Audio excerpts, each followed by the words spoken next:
Welcome to Drawliper channel, and in today's video I'm going to show you how to disable lock screen wallpaper services or lock screen ads in your Samsung Galaxy A15 phone. So at first, if I lock my device, and you can see in my phone lock screen wallpaper services is turned on.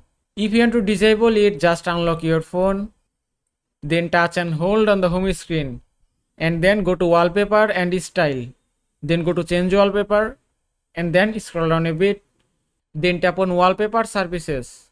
Now here you can see two options, dynamic lock screen and none. Now to disable lock screen ads, you have to just select none from here, then tap on apply, and it's disabled successfully. Now if you lock device again, and you can see it's disabled now. And that is how you can disable lock screen wallpaper services or lock screen ads in your Samsung Galaxy A15 phone. I hope this video was helpful. If it was, please give it a thumbs up and don't forget to subscribe.